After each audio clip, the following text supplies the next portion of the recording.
Normally, White House press secretaries know how to lie in ways that are plausibly deniable or open to interpretation. White House Press Secretary Sarah Huckabee Sanders is now just concocting lies whole cloth out of thin air. You might remember that yesterday we talked about the census, the 2020 census, and I told you that Wilbur Ross, Secretary of Commerce, and his Commerce Department announced that they are going to bring back questions about citizenship in the 2020 census. And I explained to you yesterday, this is going to hold down the response rates of minorities. They will be undercounted. This will have the net result of shifting money away from some of the large blue states with high immigrant populations like California and New York State. It's going to play directly into the hands of Republican gerrymandering. And I also told you that citizenship questions have not been on the census since 1950. Sarah Huckabee Sanders was asked yesterday about this, and she came up with the really specific lie, a totally demonstrable falsehood, that the citizenship question has been on every census since 1965, other than 2010. What? How did she come up with that? We have absolutely no idea. Here's the video. I wanted to talk a little bit about the census decision here. A lot of critics have concerns that including the citizenship question will discourage immigrants from participating. Can you talk us through how the government is going to address those concerns? Look, this is a question that's been included in every census since 1965, with the exception of 2010 when it was removed.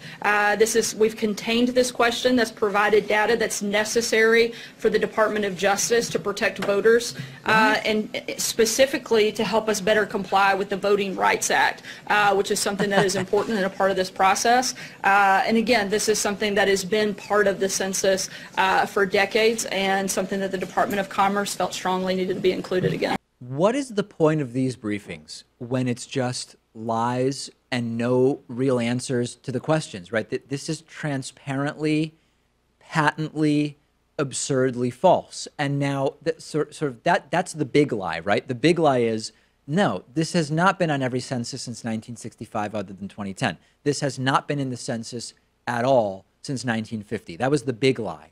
There's also a smaller lie. Even though that was only like a 30-second answer, she actually told two major lies in that one answer. She also said something about the reason we put that back in is that the Commerce Department wanted to protect voters and comply with the Voting Rights Act. That's also made up out of thin air. This is all based on a letter from the DOJ, headed by Jeff Sessions, remember, asking that the census add the citizenship question back in on the basis of a recommendation from John Gore. John Gore was appointed by Donald Trump and is best known for Republican gerrymandering around the country. And that's the point of this question being added to the census.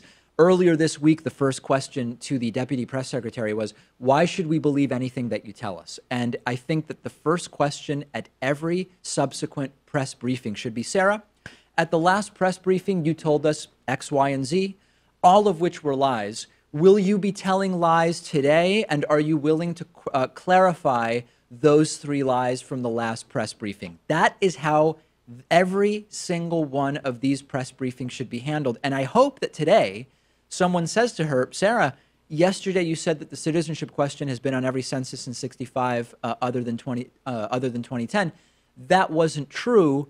Can you tell us where you got that information? I hope that they will ask her that today. Yeah, we'll see about that. There's also some low-hanging fruit here, which is that there was no census in 1965. The census occurs every 10 years in the years ending in a zero, so like 2000, 2010, 2020. And that maybe applies, she's talking about another survey, but it wasn't the census. And we're sure that there wasn't, for some reason, a census in 1965. I looked into it every year since 1790, every 10th year. Every 10 years, yeah. Listen, that is like a tertiary lie at this point where it's barely even registering. And I don't know if the unhinged degree to which she's still telling these demonstrable lies is because she sort of gets a kick out of it. I've said it sort of looks like she really likes bullying the press corps and just, I apologize for what might seem as an unsavory comment, but sort of like throwing her weight around, not literally, but figuratively. Or does she feel like she's being bullied into telling these lies by Trump or by someone else? I don't know, but I'm starting to get emails from people who say they feel bad for Sarah Huckabee Sanders. I don't feel bad at all. She deserves to have her political career destroyed for agreeing to participate in this. No one forced her to take this job. Hopefully Sean Spicer's career is over, remains to be seen. He may just be on a sort of political break until he does his next thing.